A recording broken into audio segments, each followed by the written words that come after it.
আহি গৈছে মেট্ৰিক পৰীক্ষাৰ এডমিট কাৰ্ড আৰু এডমিট কাৰ্ডৰ লগতে আহিছে কিছুমান ৰুলছ আৰু ৰেগুলেশ্যন। তো এই ৰুলছ আৰু ৰেগুলেশ্যন টোটেল 10টা আছে, তাৰে ভিতৰত যোনটো 7 নম্বৰ পইণ্ট সেইটো বহুতেই ইম্পৰ্টেণ্ট। সেইটো যদি কোনোবা ষ্টুডেণ্টছে ফ'ল' নকৰে তেনেহ'লে কিন্তু 3 বছৰৰ কাৰণে মেট্ৰিক পৰীক্ষা দিব নোৱাৰিব।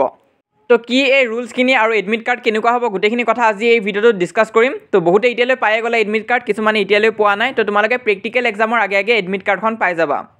তো ইয়াতে চাব পৰা তোমালোকৰ এডমিট কাৰ্ডখন এনেকুৱা হ'ব। তোমালোকৰ পেৰেণ্টছৰ নাম থাকিব, তোমাৰ নাম থাকিব, তাৰপিছত চেণ্টাৰৰ নাম থাকিব, স্কুলৰ নেম থাকিব, তাৰপিছত ৰোল থাকিব, নাম্বাৰ থাকিব, ৰেজিষ্ট্ৰেশ্যন নাম্বাৰ থাকিব। তো সেইখিনি তোমালোকে তাত চাব পৰা। তাৰপিছত তোমালোকৰ OMR চিটৰ কাৰণে কিছুমান ৰুলছ আৰু ৰেগুলেশ্যন আছে। মই OMR চিটৰ ভিডিঅ'টোত অলৰেডি ডিছকাছ কৰিছিলোঁৱে, হ'লেও আকৌ এবাৰ আমি চাই লওঁ আহা। তো ইয়াতে তোমালোকে প্ৰথমটো চাব পৰা। প্ৰথম ইয়াত কোৱা হৈছে ব্লু আৰু ব্লেক পেন দুটাই তোমালোকে ইউজ কৰিব পাৰা, কিন্তু তোমালোকে বল পেনহে ইউজ কৰিবা, জেল পেন ইউজ নকৰিবা। তাৰপিছত নেক্সট তোমালোকে চোৱা, ইয়াত তোমালোকে অনলি এটা ঘৰতহে চাৰ্কেল কৰিবা, আৰু তোমালোকে যিকোনো এটা কুৱেশ্যনত যদি অলৰেডি চাৰ্কেল কৰি দিলা তেনেহ'লে আকৌ চেঞ্জ কৰিব নোৱাৰিবা, সেইটো কাৰণে অকণমান সাৱধান হ'বা।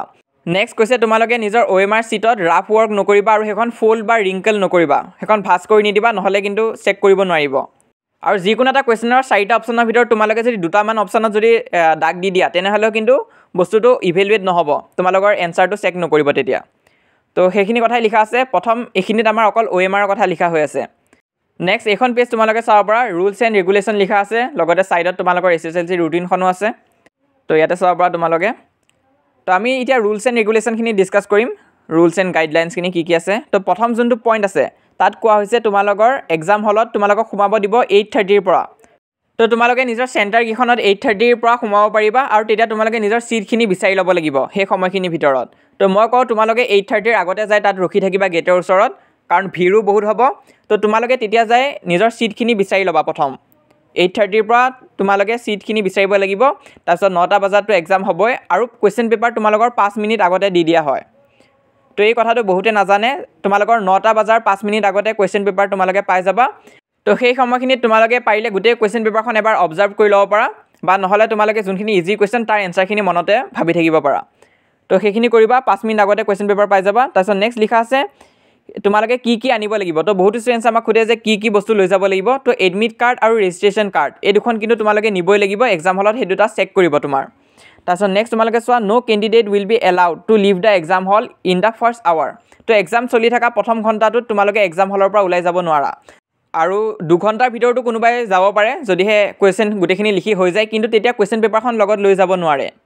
তাৰপিছত নেক্সট তোমালোকে চোৱা, candidate R requested two bring there on writing and drawing instrument. তো তোমালোকৰ যিখিনি লাগতিয়াল বস্তু, স্কেল, তাৰপিছত পেঞ্চিল, কলম, ৰাবাৰ, তো এইবিলাক তোমালোকে নিজে লৈ যাবা, বেলেগৰ পৰা খুজি নাথাকিবা এক্সাম হলত। আৰু তাৰপিছত কোৱা হৈছে এনচাৰ ছিটখনত তোমালোকৰ এডমিট কাৰ্ডৰ পৰা তোমালোকে ৰোল আৰু নাম্বাৰটোহে লিখিব লাগিব। তো সেইখিনি কথা লিখা হৈ আছে, পঢ়ি চাব পৰা তোমালোকে। তো এতিয়া আমি আহিছোঁ আমাৰ 7 নম্বৰ পইণ্টটো, যোনটো বহুতে ইম্পৰ্টেণ্ট হয়। এইটো যদি তোমালোকে ফ'ল' নকৰা বা এই ৰুলটো যদি ব্ৰেক কৰা তেনেহ'লে কিন্তু এক্সাম দিব নোৱাৰিবা নেক্সট 3 ইয়াৰ্ছৰ কাৰণে, আৰু বহুত ডাঙৰ লছ হৈ যাব তোমালোকৰ। তো ইয়াত চোৱা কি বস্তু তোমালোকে নিব নালাগে। ইয়াত লিখা আছে ইলেক্ট্ৰনিক গেজেটছ, তাৰপিছত মোবাইল ফোনছ, তাৰপিছত প্ৰিণ্টেড অৰ ৰাইটিং মেটেৰিয়েলছ। তো বহুতে কি কৰে, নকল লৈ যায়, প্ৰিণ্টেড কৰাই হওক বা লিখি লৈ যোৱাই হওক। তো সেনেকৈ যদি তোমালোকক ধৰে, মোবাইল ফোনৰ লগত ধৰে বা প্ৰিণ্টেড আৰু ৰাইটিং মেটেৰিয়েলছৰ লগত ধৰে, তেনেহ'লে কিন্তু তোমালোকে 3 ইয়াৰ্ছৰ কাৰণে এক্সাম দিব নোৱাৰিবা। তলত চোৱা, candidate concern shall be disqualified and expel for 3 years for the adaptation of unfair means. সেইখিনি চাব পৰা তোমালোকে।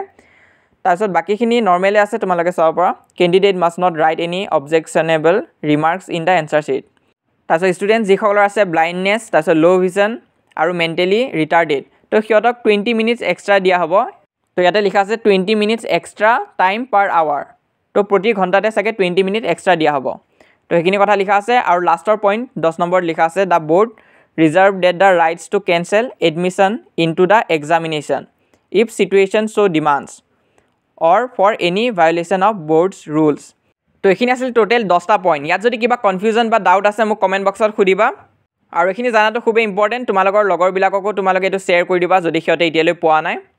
আৰু এখন মই হোৱাটছএপ চেনেলতো দিবলৈ ট্ৰাই কৰিম। আৰু হেল্প এণ্ড ছাপোৰ্ট পাই থাকিবৰ কাৰণে আমাৰ হোৱাটছএপ চেনেলত জইন কৰিবা তোমালোকে।